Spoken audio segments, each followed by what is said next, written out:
Hello, I'm Kathleen Peroff. Welcome to the National Mobile. Let's start with the top stories of the day as of 5 p.m. Eastern, Thursday. Toronto Mayor Rob Ford says the latest allegations against him are an outright lie. Speaking this morning on a Washington sports radio show, Ford tried to steer away from the latest allegations against him, telling the host to talk to his lawyers and adding he had come on the program to talk about football. Police wiretap documents released yesterday allege Ford tried to buy a video of him smoking crack cocaine for $5,000 and a car.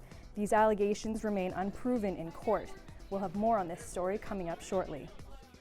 The Vatican says it will set up a committee to fight the sexual abuse of children in the Catholic Church. Today's announcement comes just days after the Vatican refused a UN request for information on alleged abuse by priests, nuns, and monks. The panel of experts will look at how to best protect children and how to better screen those entering the priesthood. Pope Francis has said he believes that dealing with sexual abuse is vital for the Church's credibility. A suicide bomb attack at Yemen's defense ministry has killed at least 52 people and left more than 160 wounded. Just minutes after the blast, gunmen arrived on the scene and started a shootout with troops. Officials say as many as 12 attackers were killed in what's being called an apparent bid to take over the defense complex. It's not yet known who is responsible for the attack. And fast food workers across the United States took to the streets today in the latest of a series of strikes. They're demanding higher pay. The current federal minimum wage is $7.25 an hour. Yesterday, U.S. President Barack Obama said inequality in the country has reached the point where it poses a fundamental threat to the American dream. Obama says he supports a Senate measure to raise the minimum hourly wage to just over $10 an hour, but protesters are asking for $15. More now on our top story. The latest allegations against Rob Ford have many wondering why the mayor has yet to face criminal charges. Ron Charles has that story. Mayor Ford, did you try to buy the video? Rob Ford refused to discuss the revelations in the newest pile of police surveillance documents a judge released yesterday. Did you try and buy the video, Mayor Ford? The previously redacted pages are police summaries of wiretap conversations between alleged gang members. Police detectives listening in on one conversation in March surmised that gang members were referring to Ford when talking about a man offering $5,000 in a car in exchange for the video of Ford smoking from a crack pipe. The gang members felt the video was worth at least $150,000. Even Ford's favorite subject, football, was no escape from questions about the new revelations.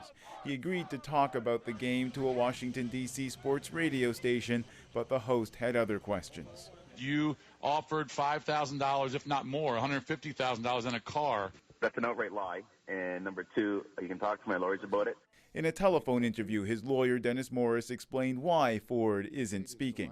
Since his voice was never heard in any of thousands and thousands of conversations over a 3-month period, I don't think he consorted with these individuals as the media indicates. Other revelations from the new documents include police overhearing gang members talking about Ford doing other drugs, including heroin. Toronto police have taken pains to explain why, even with these wiretaps, Ford has not been charged. You can't charge in these sort of offenses based on past admissions. You need evidence, and I can tell you that the investigators in this case have met with senior Crowns on a regular basis to ensure that everything that is done exactly by the book. Ford spent his day charging through the horde of reporters clamoring for answers, offering only a grin. Ron Charles, CBC News, Toronto. A Canadian soldier was laid to rest today in Nova Scotia. He's one of several soldiers who have committed suicide in the past 2 weeks. Stephen Petticombe has the story. He was a family man first. He was a hero second to this country. Kevin McNeil talks to reporters about his brother and about PTSD. It's a boiling pot that's just going to overflow. There's not really going to be any stop to it. Hundreds crammed the Truro Armories, a room more accustomed to floor hockey games than funerals. There was song, there were prayers, and there were poems. This one by McNeil's aunt, read by his uncle Barry Mellish. The worst of wounds, he tells me, are those that cannot be seen. They're often found in a soldier who some forgot too are human beings. Mellish lost his own son, Frank, in 2006 while serving in Afghanistan. Michael McNeil's parents say their son suffered from post-traumatic stress disorder. He was a 19-year veteran. He served in Bosnia, Kosovo, and 2 tours in Afghanistan. He was a reconnaissance officer, a very stressful, dangerous job, scouting out the enemy behind the front lines. Kendra Mellish, another family member, spoke eloquently. She told Michael's children they should keep their father close to their heart because he is a hero. And then she made a plea to the crowd at the Truro Armories. She says she's sure some people in this audience need help, like Michael did. You are suffering in silence. There is no need to suffer. There is help out there. Go get help. Stephen Puttycombe, CBC News, Truro, Nova Scotia.